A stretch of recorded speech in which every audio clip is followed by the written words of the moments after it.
नमस्कार साथियों, स्वागत है आपका हमारे चैनल पर। आज के इस वीडियो में हम बात करने वाले हैं असिस्टेंट प्रोफेसर बीएड भर्ती के लिए आवेदन शुरू।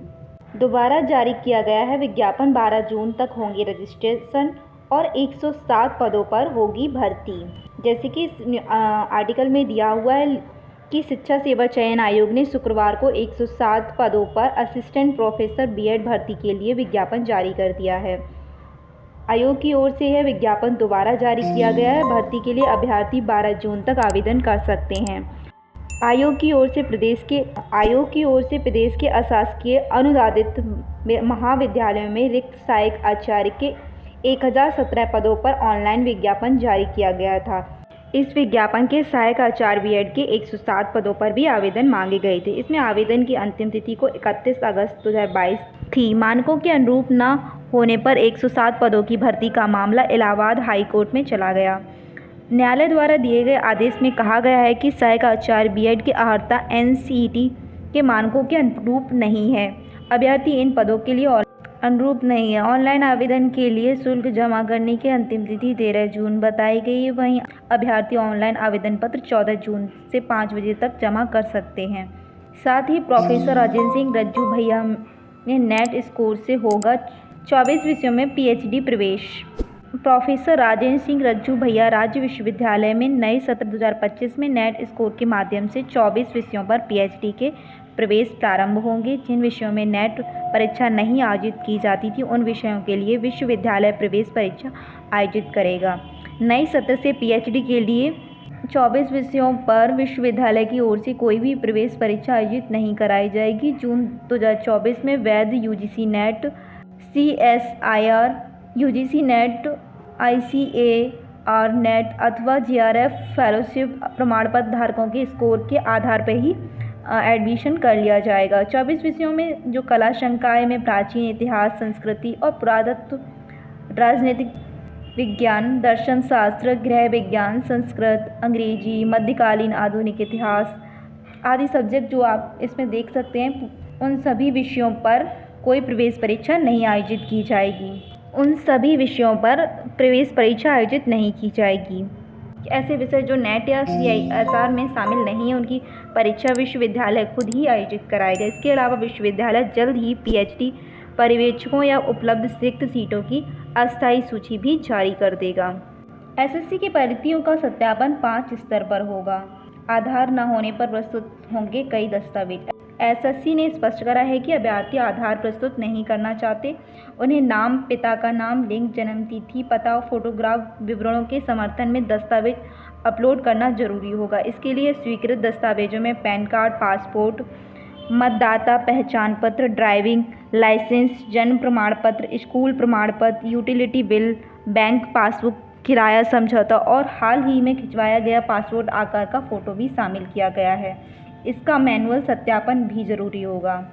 एसएससी की ओर से शुक्रवार को परीक्षा के विभिन्न चरणों में अभ्यर्थियों की पहचान की पुष्टि के लिए 5 स्तरीय आधार और सत्यापन लागू कर दिया गया है। मंत्रालय और कार्यालय विभागों में होने वाली भर्तियों को अधिक पारदर्शी बनाने के लिए कर्मचारी चयन आयोग मतलब एसएससी की भर्तियों में अब 5 स्तरीय सत्यापन हुआ करेगा।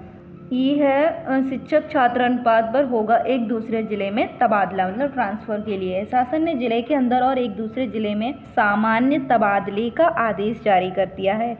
यूडाइस पोर्टल पर उपलब्ध छात्र संख्या के आधार पर आरटी के मानक और छात्र शिक्षक अनुपात के अनुसार आवश्यकता वाले अधिक शिक्षक वाले जिलों को चिन्हित कर सूची ऑनलाइन की जाएगी। ज़्यादा शिक्षक वाले जिलों से कम शिक्षक वाले जिलों में ऑनलाइन विकल्प लेकर तबादला कर दिया जाएगा। ट्रांसफ़र के लिए नियमित शिक्षक ही योग्य होंगे। शिक्षकों को यह शपथ पत्र भी देना होगा कि वे स्वेच्छा से दूसरे जिले में ट्रांसफ़र ले रहे हैं।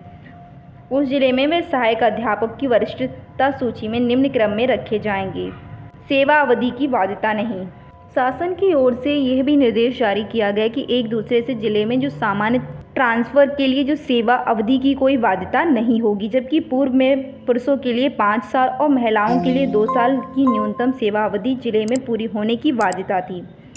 वहीं जिले के अंदर सामान्य तबादले के लिए पहले भी सेवा अवधि की कोई बाध्यता नहीं थी, इस बार भी कोई नहीं होगी।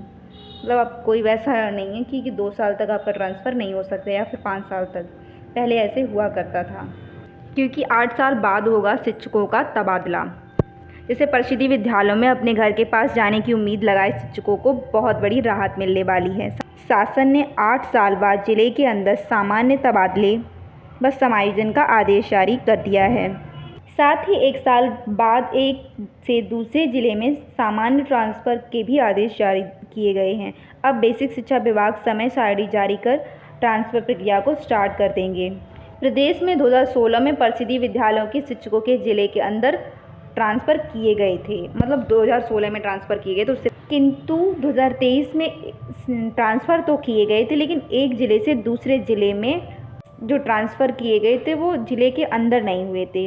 ऐसे में अब 8 साल के बाद ज़िले के अंदर जो सामान्य तबादले किए जाएंगे। बेसिक शिक्षा विभाग के विशेष सचिव अवधेश कुमार तिवारी के अनुसार जारी आदेश में कहा गया है कि विद्यालयों में तर्कसंगत परिनियोजन के तहत जिले के अंदर तबादला किया जाएगा।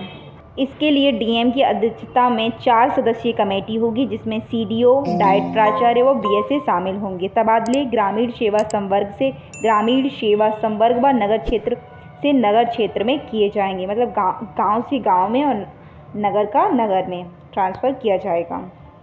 और जो शिक्षकों को देना होगा 10 विद्यालयों, इसमें अधिक से अधिक जो अधिक शिक्षक वाले विद्यालय से आवश्यकता वाले विद्यालय में तबादला किया जाएगा। जैसे कि जहाँ पे शिक्षक बहुत हैं और छात्र कम हैं, जहाँ छात्र ज़्यादा हैं व शिक्षक कम हैं, तो ऐसी जगह पे उनका ट्रांसफ़र किया जाएगा, जिससे कि अनुपात समानुपात बराबर कर सकें। जहाँ पे शिक्षकों की आवश्यकता है वहाँ पे शिक्षक जाँच सकें।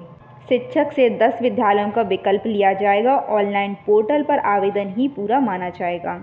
मतलब 10 ऑप्शंस दिए जाएंगे, जिसमें से आपको 10 ऑप्शंस आपको देने होंगे, फिर उसके अकॉर्डिंग आपको स्कूल मिल जाएगा। आज की वीडियो में बस इतना ही। मिलते हैं अगली वीडियो में एक लेटेस्ट अपडेट के साथ। तब तक के लिए धन्यवाद।